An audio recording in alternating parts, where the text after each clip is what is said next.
Hello everyone, I'm Rebecca Keppel. I am super excited to be back on ThermOWeb's YouTube channel today. I'm sharing two different cards and two different ways to use ThermOWeb's flock transfer sheets to make rainbows on your cards. The great things about using the flock transfer sheets is that they add fabulous texture. So in this first card, I'll be using the Stamp Market's curved cover die, and I'm going to count how many colors that I can use here, and then I am just going to pull out every color of flock that I have and see which ones I want to add to my card.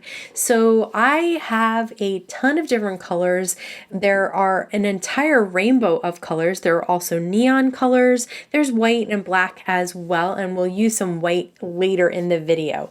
So for now, I need to pare this down a little bit to make 10 different stripes on my card. So I am going to cut out a bunch of different colors and create my rainbow to the right of my work surface here to make sure that I have the colors that I want represented. So I will list everything that I use down in the YouTube description box below the video so you can see all of the colors I used. Now I'm going to take some iCraft Easy Cut adhesive, which is a thin double-sided sheet adhesive, and I'm going to peel off one protective layer and lay down an A2 piece of white cardstock right on the Easy Cut and just line it up corner to corner there. Easy Cut is bigger than an A2, so I am going to trim off the excess with non-stick scissors after I've replaced the protective sheet. Just makes it easier to cut it that way. So I'm going to peel off now the other side, and that's going to leave open an A2 piece of adhesive. Will make it really easy for me to do basically like a die cut inlay technique, laying these curves right on the Easy Cut adhesive rather than having to add adhesive to each of them. Now these sheets do have a thin paper on the back. That's why I don't need to use any other adhesive with them if I don't want to. You can use the ThermOWeb double-sided foam adhesive to make them even more dimensional. This one I wanted to keep flat because I am going to pop something up on top of it. So I am going to trim this down now to 4 by 5 1/4 so that I can mat it on some white cardstock just to give it a nice clean edge all the way around the rainbow. And this is very easy to cut through even though I have the flock on top of 110-pound cardstock.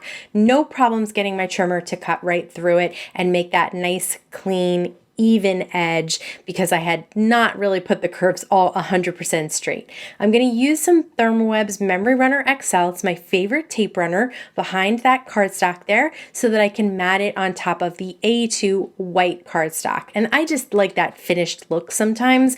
It's nice to have the rainbow flush to the edge as well. It's just a different look. Once that was done, I added the little extra piece of iCraft Easy Cut that I had to a scratch piece of white cardstock. I'm going to put it on the back. This time I'm not going to take off the other protective layer. I'm going to lay my word die on the cardstock side and cut it out so that I can just easily lay it down on the shadow layer. So all I have to do is peel it off the back protective layer, and then it is adhesive on the back, so it makes a word sticker, and then I just place it on that shadow layer that I cut out of vellum, and then just take that little eye dot and add it to the top there. I forgot it in a recent card I was making, so I wanted to make sure I remembered this time. I'm going to use the Ultra Bond in the pen to just draw right behind the letters. So I will hide the adhesive behind that word die cut, and it just makes it easy to hide that adhesive when you're working with the pen because you can hand hold it really easily and just get around those curves really easily. Almost dropped it there, but that's okay. And just make sure that you get a little bit everywhere so that you can really make sure it adheres down to the flock. I like to use the liquid on the flock. I'm going to use some Stamp Market black ink to stamp a sub-sentiment that says create your own. I'm just going to trim that down to a sentiment strip on some white cardstock. And then once again, I'm going to use that Ultra Bond in the pen to put a thin bit of adhesive behind that cardstock so it sticks to the flock. And I love that fuzzy layer of color on the front. This time I'm going to use a My Favorite Things die, and I've cut it out of white flock. And I am going to use Distress Oxide ink to color each of the rainbow rays. You can see this is not typical ink blending. I am not rubbing the foam tool back and forth. I'm not doing it in a circular motion. All I'm doing is pouncing it down onto the flock. That's because if you're too rough with the flock, you can peel some of it off of the paper backing. And I didn't want to do that. I just wanted it to be colored, but I want it to stay fuzzy. So I want to make sure that I'm not rubbing it back and forth and I'm not being too rough with it. I'm being kind of gentle as I'm pouncing the color down right on top. Once you get in a groove, you'll really get this done quickly. Obviously, not this quickly. I did speed it up a little bit, but I just wanted to share how easy it is to get that color to transfer even when you're not doing a typical ink blending with a motion of moving back and forth or in a circular motion. So you want to make sure that you get all your rays covered up with different colors of ink. This is a great technique if you don't have tons of different colors of flock. You can just get the white and then use your ink colors to color the white rays into rainbow rays.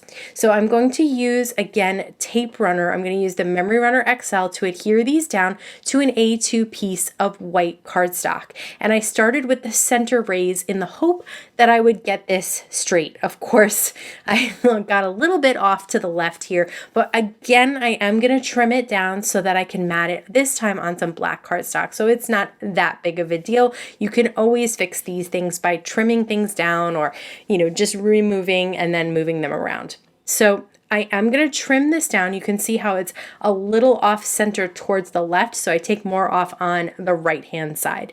Now I'm using Waffle Flower's Happy Birthday Sentiment to stamp it in black ink on white cardstock, and I use some purple tape to hold that die in place so that I could cut it out right around the sentiment. I'm going to use the Memory Runner XL behind my rainbow panel there, and I am going to mat that on an A2 piece of black cardstock. And I love the black here because the colors are kind of that lighter rainbow. It really pops on that black background.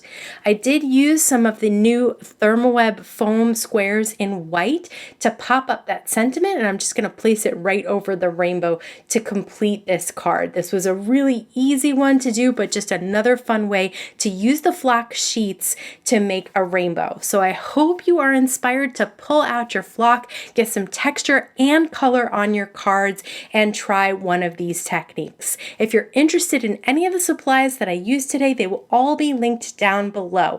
I want to thank you so much for stopping by. Have a wonderful day.